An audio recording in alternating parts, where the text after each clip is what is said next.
Okay, great.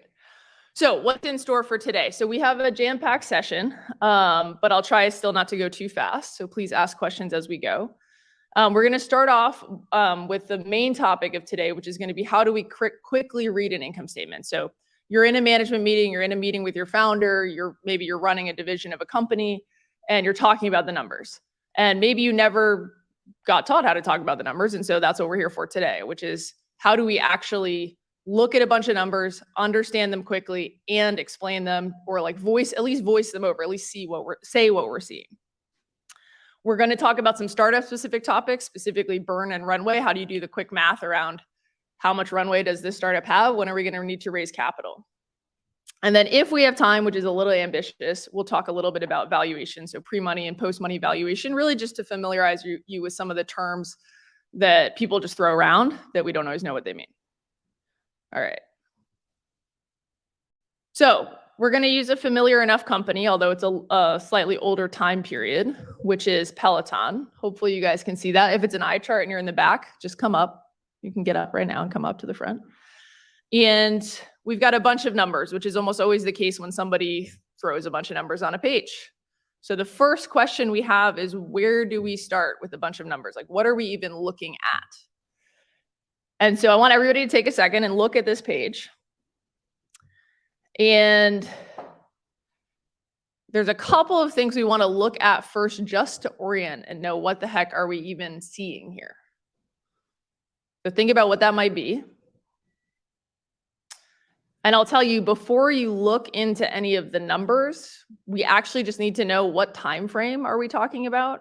What units are we talking about? What company are we talking about? In this case, this is Peloton. So for anyone not familiar, I think most people are probably familiar with what Peloton is, but as a business, basically you can buy at-home workout equipment like a bike, and you can subscribe to their services, and they split out their financials to show those in two different lines, which we'll get into. But the first thing we're going to look at, if this will advance, there we go, is what time frame are we talking about and what units are we talking about? So if somebody throws numbers in front of you, first of all, is it a trend? So here with Peloton, we're seeing financial statements over 5 years. So it's a trend.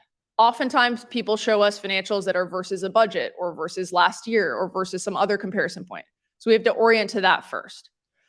The next thing we'll notice is this says June of 2021 on there. So these are annual financials, June 17, 18, 19, 20, 21. We can see they're annual. And it turns out a lot of companies, probably about a third to half the companies out there, have a fiscal year, meaning an accounting year, that is different from January through December. The other half, roughly, I'm sort of making up these statistics based on my own experience, but a bunch of companies have an accounting year that aligns to the calendar year. It truly doesn't matter as long as you know what time frame we're talking about. So Peloton happens to have a fiscal year that ends in June 21, or June of any given year, the end of June. So if we think about that for a second, 12 months ended in June must have begun the previous July. Okay, so it's July through June.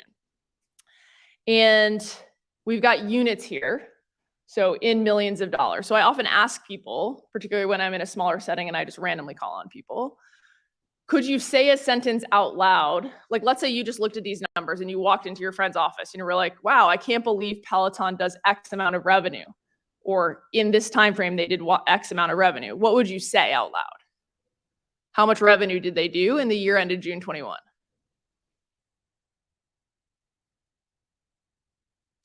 $4 billion. I heard it from over here. Thank you. So 4 billion. How did I get there? It says 4022, but it's in millions, which means you add 6 zeros to it. So that's $4 billion. Okay. So our first task is to figure out what units we're in, what time frame we're in, and make sure we kind of have our arms around what is it that we're talking about. So this is $4 billion. Sometimes it's confusing once you get past, like with a comma. If you looked at the earlier years for Peloton, 219 million, like it's in millions, so 219 is 219 million. So by extension, by the end, we're in billions there as it's grown past, I guess what would be 1,000 on the page. Okay, next up, we're starting off with revenue. So we're going to look at a couple of things around revenue. And we're going to go through this for Peloton, and then we're going to step back and kind of have a checklist you can take to the next set of financials that you tackle. So what do we think about with revenue? So first thing is like, is that a lot or a little? Like, how do we put that in context? Is that better or worse than we expected? So I'll ask another question, which is, does anybody know the revenue of literally any other business? Some people are nodding. Feel free to shout it out if you have an idea. The revenue of any other company. Let me ask a related question. How many of you have read an article in the newspaper that's like such and such company beat earnings, missed earnings, their stock price is this? Maybe you personally have a portfolio, you know the stock price of something. Yeah? Can we all raise our hands on that? Probably. But how many of you know like how much revenue that company does? One of the things that frustrates me most in reading financial reporting, like financial like news, is that it's often like not even mentioned in the article, which is like insane in my mind because it's like, okay, the stock price performed like, or like the company performed better or worse than analysts expected, but like tell me, how did it perform? Like, I still don't know. And so you usually have to go find that information on Yahoo Finance or whatever your preferred like actual source of information is. And to me, like if you really want to build financial literacy or confidence in talking about numbers, you have to have context for them. Now, if you're in a 4-person startup, 4 billion is not helpful context. So I'm just using these as as numbers we can all relate to in a more general sense, but know what the numbers are that matter to you. And that's what a lot of the topic is today, because it will give you confidence talking about it. And the challenging thing, if you're not in a role where you talk and think about numbers all the time, is having context for numbers. So if we don't have context, like they have no meaning, they're very hard to remember. When I started off as an analyst in an investing role, I still like distinctly remember sitting down with my boss. I worked on a financial model for like the last 3 days, like not slept a lot, like just like worked at it. And he's like, what is this very basic number? Like we weren't looking at the model. He's like, oh yeah, what is EBITDA? I should have just known the number because I had literally just spent 3 days looking at it, but it had no meaning to me personally. And so I couldn't remember. It was like 25 or 52, like the numbers had no meaning. So I like couldn't make sense of it. But we all have context for numbers. I'll tell kind of a little bit of a silly story, but hopefully to drive the point home, which is I was in the airport the other day and I bought like a bottle of water like this and I scanned it and it said $11. It was like a self-checkout. I was like, geez, the world is like out of control, which I feel like it is kind of out of control, but $11 for a bottle of water is an even smaller bottle than this. And then because I had a reaction to that, because I bought many bottles of water in my life and I expected it to be like $5 or $6, I looked more closely and I had scanned it twice by accident. And I was like, oh, okay, that makes sense. And it's the same thing. Your CFO or your CEO who's like very into, or maybe, you know, if you've just been through multiple companies and you spent more time thinking about numbers, they have context. If you went out and sold every deal, you know like what the numbers are. But if you're in a different role where you don't think about that all the time, they just slip through your fingers sometimes. And so I would encourage you to like start building that context, building that library around whatever it is you're interested in or you're reading about or you're talking about in your own business, your friend's business, the business you read about in the newspaper. So hopefully we can build context around some of these numbers. So the next question we're going to ask, besides is it good, bad, what we expected or not, is how fast is the revenue growing? So how fast would we say the revenue is growing here? Very fast. More specifically, doubling every year. Amazing. And to double every year from 200 million to 4 billion is pretty impressive. The story has changed a little bit since then. I'll let you guys all go look that up. But very impressive growth. And we also noticed that they split the revenue overall into 2 lines of business. So connected fitness and subscription revenue. We'd have to go look at like their financial disclosures to see what's in those, but I'll tell you broadly, connected fitness is where they put all of their equipment sales.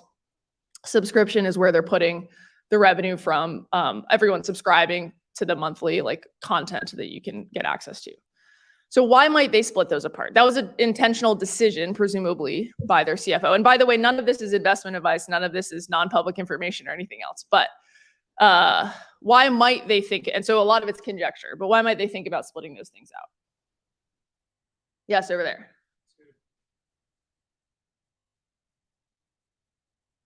We heard to make it easier to measure the COGS for each one, or the cost of goods sold, or the cost directly related to this revenue, and presumably as a result to understand our margins differently for each one. So possibly we make a different amount of money on $1 of revenue for these two different things. And that wouldn't be surprising. A bike has a lot of direct costs associated with making it, versus a subscription. We can add $1 of revenue. We may not have that much incremental cost because we already have all of like the content platform up there. Okay, any other reasons? Yes, right here. Awesome. Connected is a one-time purchase. Subscription is recurring. People are going to think about the growth of those differently. They're going to value those different streams of profits differently as well. So those are the two main reasons that it makes sense to split these out. Okay, so we've got revenue. And we are noticing how fast it's growing. If you were to look at how fast each of these lines is growing, I don't have it on the page there explicitly calculated, but they're both essentially doubling every year. Subscription is growing a tiny bit faster, but they're both growing really fast.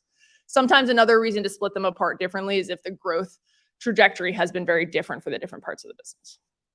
Okay, so from there we get to COGS. What is COGS? COGS is cost of goods sold, which is a fancy way of saying basically the cost directly associated with the making of the product or the delivery of the service. So let's go through some examples. For Peloton specifically, what kinds of things might be in COGS for connected fitness? Is a physical product, what might go into COGS? Yeah, so the BOM or bill of materials costs or manufacturing costs, another way of putting that. So basically you've got materials, labor, and the overhead to put that bike together. If you've got a services business, like let's say training services, it's going to be the salaries of the people that are, and the compensation of the people that are delivering those training services. If you have software, what might go in COGS? Go ahead. R&D is an interesting question. So the cost to build the software actually typically is not in COGS.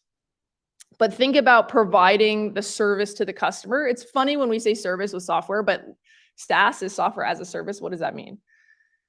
What I like to have people think about with software is it may not feel like you're providing a service, but what if you just turned it off one day? What if you just no customer could access your product ever again?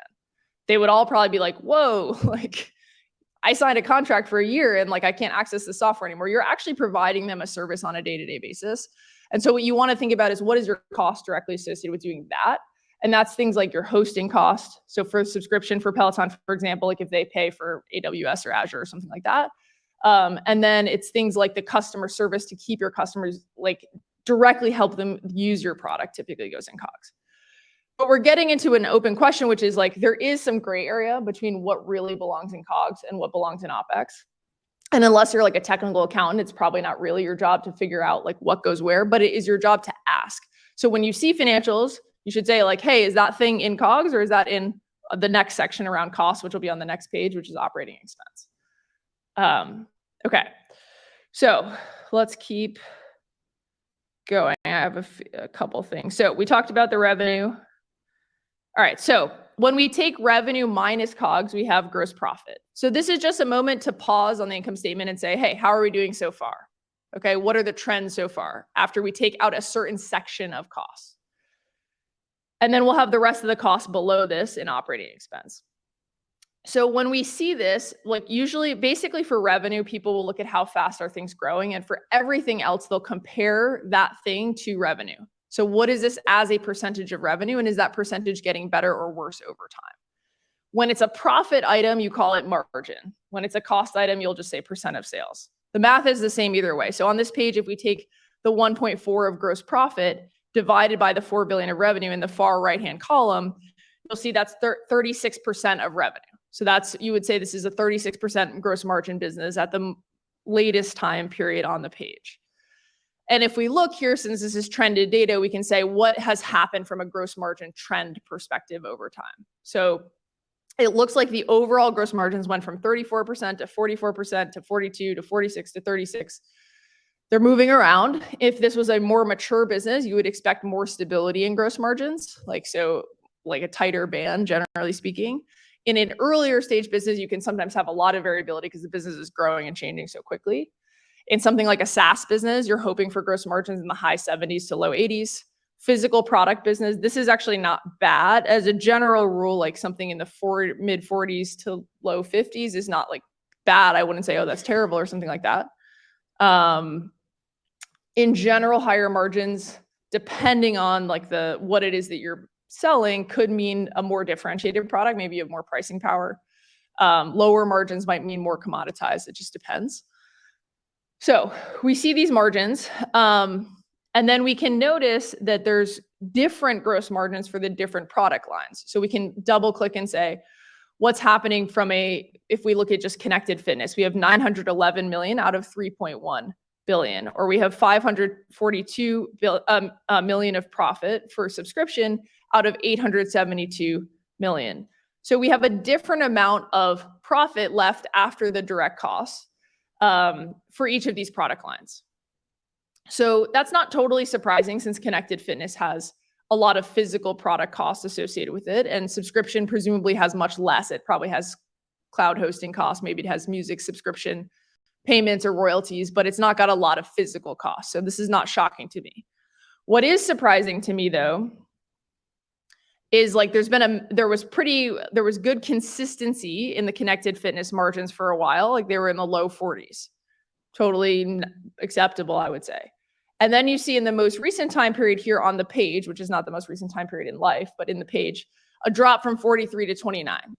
So my broad question for the group is, what could be causing a change in gross margins? Like we don't know from looking at this, but what are the possible explanations that gross margins could be going down for the connected fitness product line? Yes.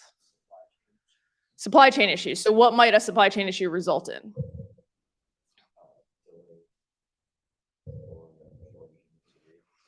So could result in delays or shortages, and maybe you turn around and you say, I'll pay more to solve this problem. And so your costs perhaps go up. If it just slows down things, it would just bring our revenue down and might not change our margins. But if we're paying a lot of money because like we're trying to fix some supply chain challenges, then that could cause our cost per unit to go up. Yes. A greater amount of inventory. And tell me more about your thinking on that.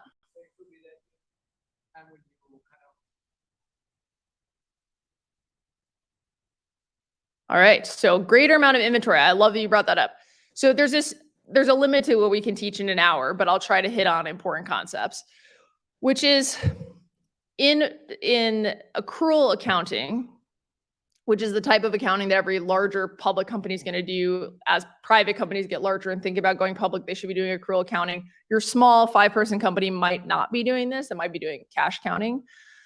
In accrual accounting, your goal of the income statement is to show philosophically to say, are we making profits? Okay, so is our revenue more than our cost? By how much? Is it getting better or worse over time? Which is different from is cash going up or down? Okay, those are different questions, which doesn't sound like they should be different questions, but they are different questions. What do I mean by that? So the whole concept is, if we just tracked cash, okay? So if we just said, hey, every time we get paid, that's revenue, and every time we pay someone, that's cost, timing can be super random of that, okay? So like, let's say the customer pays us today, all of a sudden our revenue looks amazing, but they paid us 2 days from now, it looks different. They paid us yesterday, it looks different. And maybe the timing of when I pay someone, again, it could be random. Maybe finance isn't in this week and they run payroll, like vendor payments next week. It's super hard to understand trends in your business when it's just dependent on the timing of cash. And so there's this entire other way of accounting for things besides just tracking the cash, which is called cash accounting.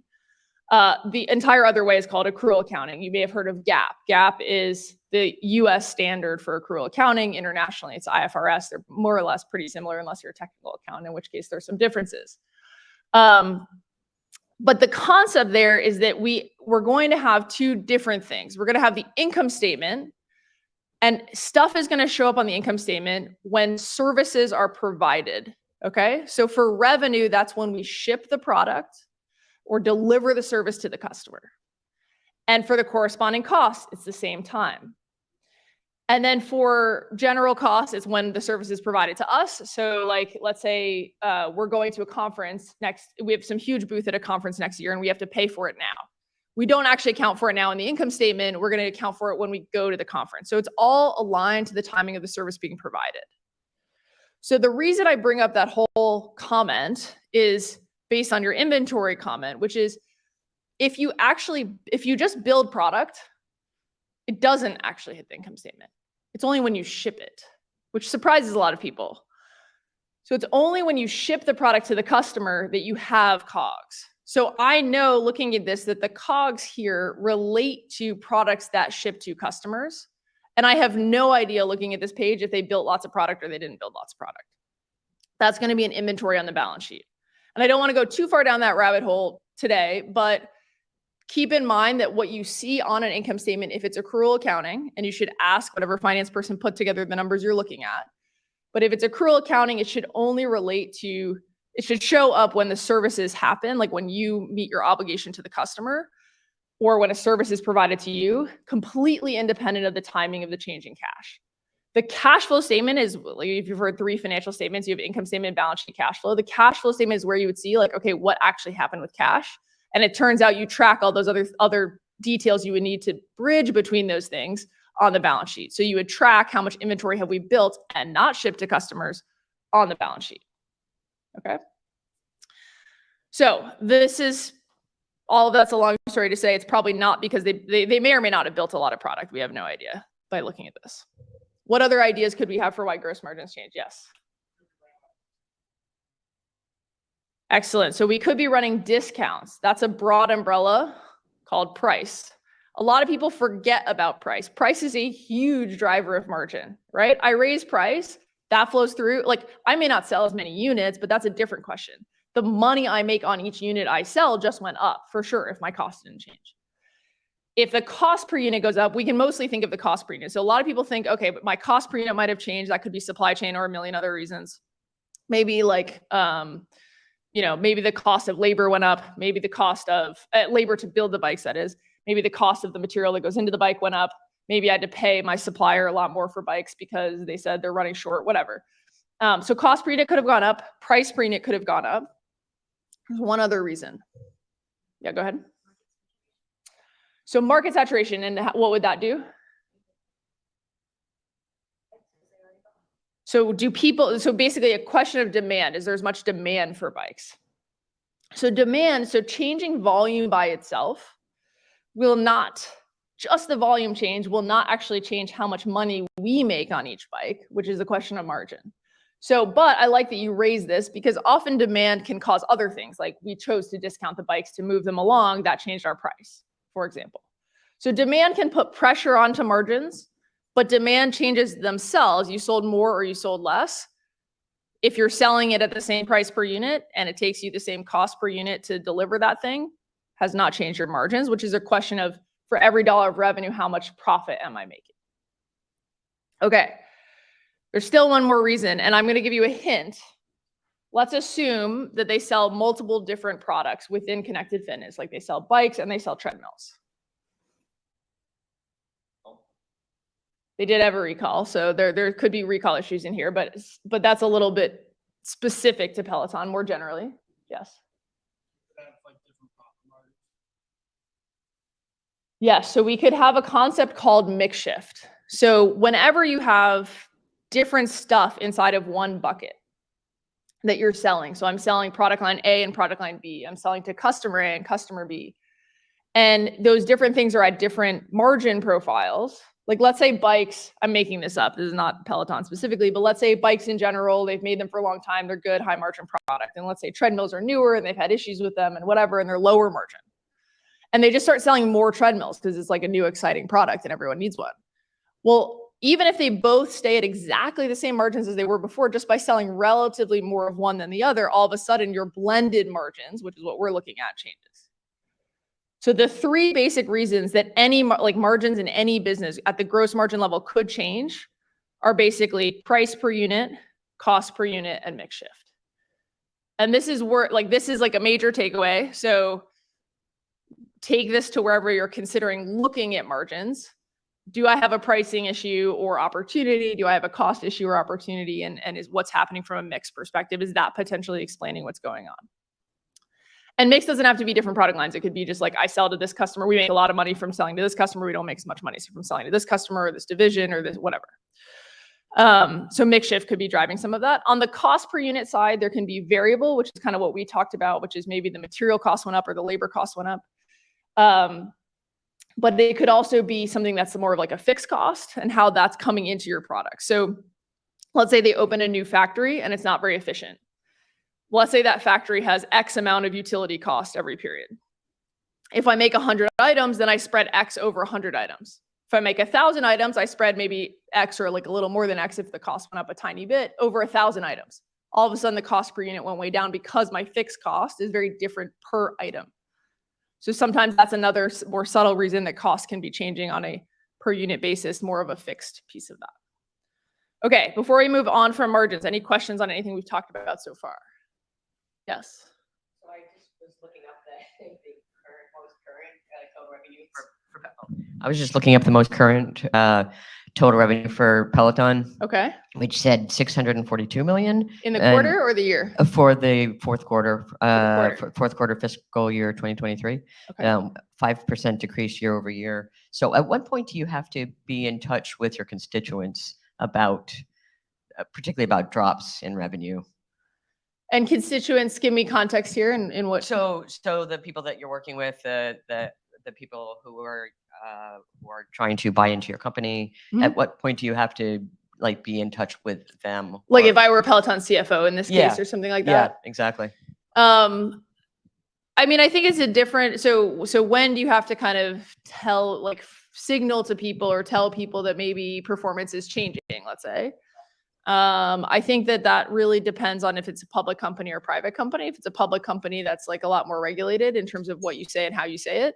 If it's a private company and you're managing your board, which is more kind of the audience in this room, I think, or you're managing your board, your stakeholders, your investors, I think nobody likes surprises, generally speaking. My advice, having been in a lot of boardrooms over the years, is like, get out ahead of the news. The board meeting is not the time to surprise everyone. Surprise, we're not performing as well as we expected. I mean, every startup ever misses plan because you're inherently an optimistic CEO or you would not be running a startup. So, but nobody wants to be surprised about the degree to which that happened or why that happened or what you're doing about it or anything else. So I think the message, I mean, that's probably could be a whole other talk, but like generally don't surprise people with bad financial news. Yeah, I guess that's probably what I'd say there. For public companies, there's like a cadence to reporting and there can be certain like extreme things that happen where you report off cadence, but it all has to go to the market at the same time. And yes, so I picked Peloton in part, I've developed these materials a while ago because they at one point in time had a very good shareholder letter that I thought was easy to read, but still had a lot of numbers in it. So if you go back to this time period and it's referenced in the slide, so if these are posted afterwards, you can click on that link.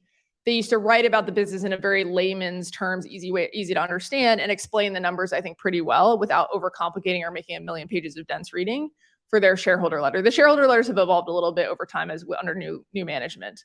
But I think you can go back and read those. And then I would encourage you all to look at what's happened since then. We can all read the newspaper and say, oh, Peloton went through a lot of stuff, but like what? Like go look at the financials and see what's happened. And then I'm glad you raised like, okay, 642 million, like over what time frame? Like we have to put it in is this an annual number? Is this the most recent quarter? Like what are we looking at? Okay. So any other questions on margins before we move on, or revenue? Okay. So let's go to the next page here. Actually, I'll ask one more question on margins, which is why might subscription margins have improved so much over time? So if you look at the page, they went from 10% to 62% over 5 years. That's a huge change. In the back, yes.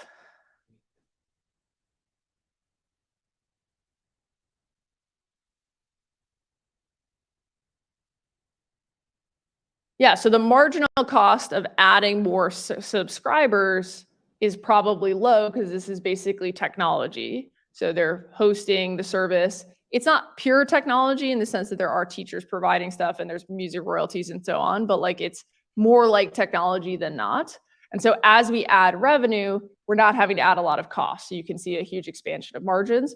If you look back 5 years, they only had 33 million of subscription revenue. So it's very much subscale for the scale business. But now at 872 million of revenue, they've added quite a bit of cost, but they've added cost much more slowly then they've added revenue. Okay, great. After we get through revenue and gross profit and gross margins, we're going to look at operating expenses. So operating expenses is the other bucket of cost showing up on your income statement. Operating expenses are things typically bucketed into sales and marketing, general and administratively here, G&A, and R&D. Finance would not be finance if there were not 50 million names for every thing, which is like half the battle, maybe 2/3 of the battle of learning finance. So if you've heard of SG&A, that's a synonym for OpEx. Operating expenses is the long version of OpEx, shortened from operating expenses to OpEx. So any of those terms are this bucket of costs, and these are your more general costs that were not directly associated with making your product, but more generally things like, what are you paying your sales team? What are you doing for paid marketing? What are you paying your executives? What are you paying other kind of, what are you paying the HR team? All of those kinds of things are going to fall into OpEx. R&D is your engineering cost. Now, engineering cost is an interesting topic because, and let me maybe say one thing before I come back to that, which is there's a major bucket of cost that does not show up immediately on the income statement, which also surprises people. Maybe the inventory was one surprise because a lot of people think, oh, I'm making product, it must show up there. It only shows up when you ship the product. The other surprise, again, if you're talking about accrual accounting, is what happens with, if you've ever heard of CapEx or capital expenditure. So if I spend money on an asset or something that I plan to use for more than a year, most obvious example would be I build a factory or I build a data center or I build a warehouse. Like those are clearly going to be used for more than a year. But more subtly, maybe my laptop, like I'm going to use for 2-3 years. It depends on the company, how they think about that. But there's a lot of things we spend money on in a company that are going to be used for more than a year. If you spend money like that, it generally should go on the balance sheet as an asset for the company. And then over time, you spread that cost into the income statement a little bit every year over the useful life of that asset. So like, let's say I build a $100 million factory. I'm going to use it for 20 years. I'm going to take 100 million divided by 20. That's 5 a year. If it's straight line depreciation, that's what that's called. Just ratably over the 20 years. And I'm going to take that 5 million of costs and put it in my income statement every year. And that's called depreciation, if you've heard that word. So that's depreciation expense. And that's spreading that cost into the income statement every period. So the thinking behind that is, again, kind of back to like the philosophy of accrual accounting for us to understand the whole point of the income statement is to understand a question of, am I selling product for more or service, whatever it is, for more than it cost me to deliver that, and by how much, independent of the timing of the exchange of cash. Over a long period of time, you would expect if it's like a nice profitable business for it to also be a nice cash flow generative business, but in any given time period, that can be quite different. And so while, yes, we pay for the factory today, we're going to use it over this long time period. So if we're answering this question of, hey, do I have a business where I'm selling stuff to my customer for more than it costs me to run the business, it's more appropriate to spread that cost over time. If I want to answer a question of what happened with cash, I have to look at, I spent $100 million building a factory this year. And we look at both questions. Those are like the two questions in finance and like what's changing about those. So, and you look at the income statement and the cash flow statement to do that. Now, the reason I say that to this audience is because I know a lot of people are working on software startups, and software can, in some cases, and it's more of a technical accounting question into what cases, but in some cases, it feels like you're building a long-term asset. And so there are certain accounting treatments where that money you're spending to build that software, like let's take an example. Let's say I build a software tool to run that's my internal CRM. So to run my sales team, I built them a special software tool. I spent a bunch of engineering resources doing that. And I plan to use that CRM to like run my awesome business for the next 8 years. Well, does that cost all belong in this year? Probably not.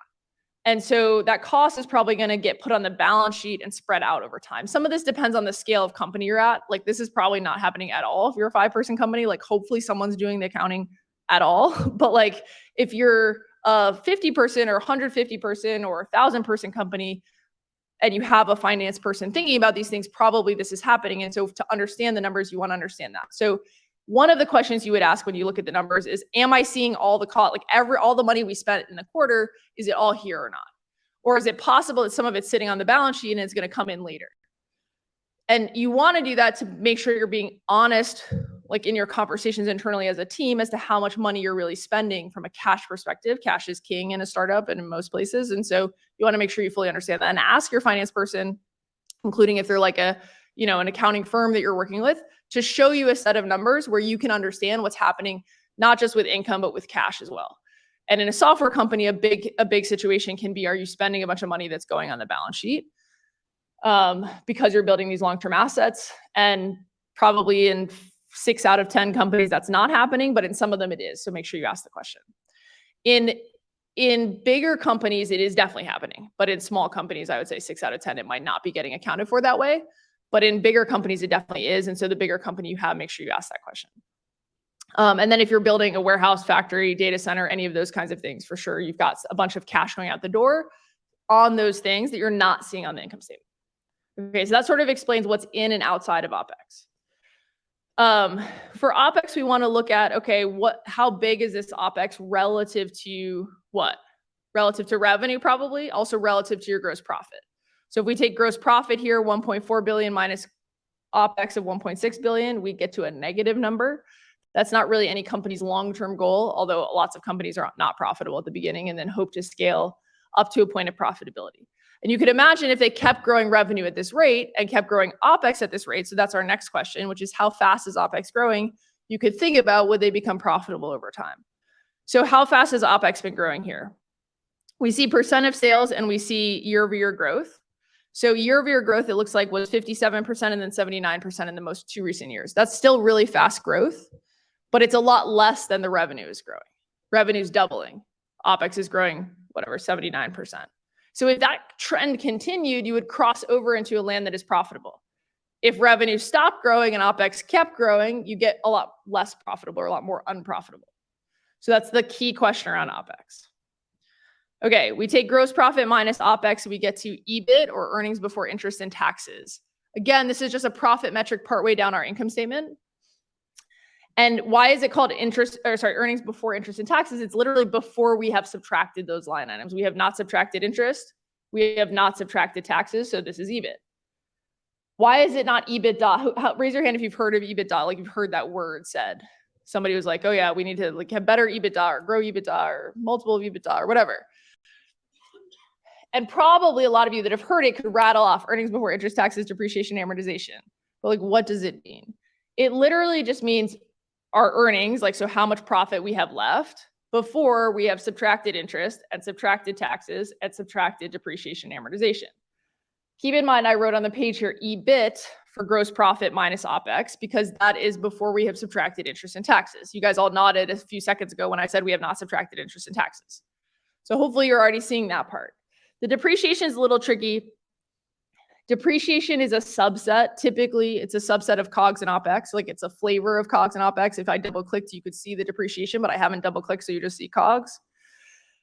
And so it actually has been subtracted in these numbers, and that's why it is EBIT and not EBITDA. It's not before subtracting depreciation. I could add back depreciation to get to EBITDA. Now, again, half of what makes finance tricky is people present numbers in different ways. You could also see a situation where they had stripped depreciation out of COGS and OpEx and just said it was EBITDA. Doesn't really matter how people present it as long as you know what you're looking at. But it's just earnings before we subtract those things. So EBITDA, we have not subtracted anything for the expense associated with whatever we spend on factories, data centers, warehouses, etc. Now, good or bad, it's just it's just a metric, just like gross profit is a metric. And investors tend to be very focused on revenue growth, or ARR if you're a software company, annual recurring revenue, and then EBITDA. Depends on the maturity of the company. If it's a profitable company, most of the focus tends to be on EBITDA. But EBITDA is not the same as cash flow. So savvy investors and managers are also thinking about something more akin to what's really happening with cash, which might be EBITDA minus CapEx, might be operating cash flow, could be other metrics. But we're getting here to EBITDA for today's purposes. Yes, thank you. Okay, so we've talked about how fast is EBITDA growing. We talked about EBITDA. So what's our checklist? So we've kind of come to the conclusion here on how to quickly read an income statement, hopefully getting a little more comfortable. So what time period is presented compared to what units are we talking about? Get oriented first. For revenue, put the revenue in context. Is it a lot or a little? And then how fast is it growing? And how does that compare to what you hoped for? And then what's driving that? Are you adding new customers? Is it a price thing? Is it a volume thing? You can't tell that just looking at the income statement, but you can certainly have conversations around that if you're in the room. Gross margins, what do they look like? Are they good compared to what you would expect or compared to competitors? How are they trending and why? And we talked about the major reasons margins can change: price per unit, cost per unit, mix shift. Operating expenses, are they a reasonable percentage of sales? Are they higher or lower than gross profit? Like, how close are we to profitability, for example? And then if it's growing less quickly than revenue, then you will see margin improvement over time. You'll be getting closer to or more profitable. And then EBITDA, we mentioned, is a key profit metric, but it's not the same as cash flow. So it's not the same as how much cash went up or down in the period. And then we can look at our EBITDA margins getting better or worse over time. And then hopefully you're with some finance folks that can also educate you around what's happening with cash. So there's basically two questions we're trying to answer. What does profitability look like over time, or revenue growth over time? And then what's happening with cash? For cash, we need more information than just what's on the income statement. Okay. Questions before we switch topics? Question from online. Yes, go ahead. From the virtual folks. Is there a formula for total operating expenses to percentage of sales? And what is a target percentage? Great question. What is the target OpEx percentage of sales? For all of these metrics, it really just depends on the industry you're in, like the subset you're in. So like, for example, for SaaS, you would say like, okay, good gross margins in SaaS tend to be high 70s to low 80s. Like that's a metric that's widely, generally like something you would target. If you're curious to look at metrics for SaaS companies in particular, there's a website out there. There's an investment firm called Meritech Capital. It's in the notes at the end of this presentation, but Meritech, Meritech, they make a lot of the public SaaS comparable or trading information and operating information super easily accessible on their website under benchmarking. So like if you're curious for that industry, you could go look at like the whatever 50 SaaS companies that are public and see what each of them has as OpEx as a percent of sales. It will vary quite a bit. Think about what's most comparable or what information that gives you. Depending on the industry, it's totally different. Depending on the stage of growth. Early on, OpEx will be probably very high relative to sales. And then like you might not even have that much sales, you'll have a bunch of OpEx. And then as you get more mature, you want to be getting to the point where overall, when you take gross profit minus OpEx, you're getting to some profitable number, hopefully. Okay, yes, go ahead. Gross margin versus contribution margin.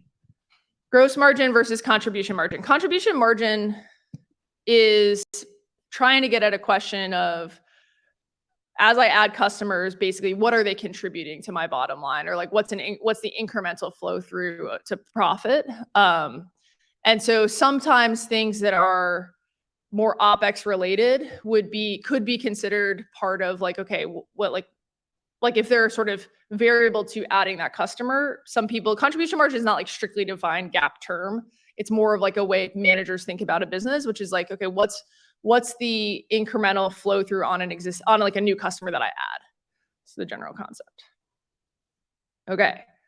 Since this is a startup audience, I want to spend just a few minutes on burn and runway and talk about the rough math for your business, which does not need to be complicated.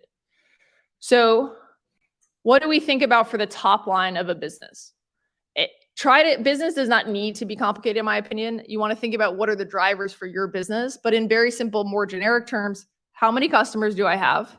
And my view is like everyone on the team should be thinking about these numbers. I don't care if you're on the finance team or you're the CEO or you're in any other team. How many customers do we have? What's the typical size of a customer? What's the value to the company of that customer over time? The fancy word for that is lifetime value. And then how is our retention looking? Are customers sticking around or not? Do they buy more from us over time or do they disappear? And how fast is the business growing? So everybody can be aware of those things, generally speaking. And then from a cost perspective, what does it cost me to get a new customer? That's customer acquisition cost. People often compare customer acquisition cost and lifetime value. And then what is a typical employee cost? And then and also contractors. So I'm saying employees as a general category, but also people working in the business, so employees and contractors. What does that translate to in terms of the comp or compensation expense for your business on a monthly basis? And how is that changing? And then if there's physical products involved, obviously, what does it take you to make those physical products? So these are the numbers I'm always thinking about for any business that I'm advising or helping with or have been in the past. And I would argue they're numbers everyone can think about. And then with a startup, what you want to be thinking about is, okay, how much are we burning? Burning means basically just spending every month. If we take the money coming in minus the money going out. So what is that net outflow every month in a startup? So let's say I'm burning 100K a month. How much cash is on hand in my business? Okay, if we have like $1.2 million and we don't change anything, we would have a year of runway. So basically, if I take my burn rate and I compare it to how much cash I have, how much longer could I run the business burning this much capital without running out? Super important to think about. Now, it's not static is the challenge. So it can change. It can change if we have one-time costs, like, okay, we spend a bunch of money on one thing in particular that we don't spend all the time, or we add to our general recurring costs. Like we add team members, for example. This is the people track. So I would say if you're in the people seat, a lot of the cost in the business is something that you have visibility to that a lot of people may not have visibility to, which is how much does your team cost? When you talk to somebody like the CEO and you're a thought partner to them, what I would advise is, hey, what is my average cost of a person? And how much is the overall team costing us right now? If we were to go execute the plan, how much would it be costing a month from now, a quarter from now, at the end of the year, and so on? And then just do the rough math with, can be with the CEO or with the finance person. What does that mean in terms of how soon we need to raise? So if we're burning 100 now, but we're going to be burning 200 at the end of the year, we have much less than a year of runway. And then fundraising takes a while and even longer in today's environment. And so when do we need to start that process? So that is probably what we have time for today, which is, an hour is never enough time for finance, unfortunately. But you can find more if you get excited about finance. You can find more stuff at recalcacademy.com. That's I love finance training, and so we're happy to run training for your teams, or just be a sounding board as you go tackle the next financial challenge in your business. So I'm Katie again, and Recalc Academy, and pleasure to be here today.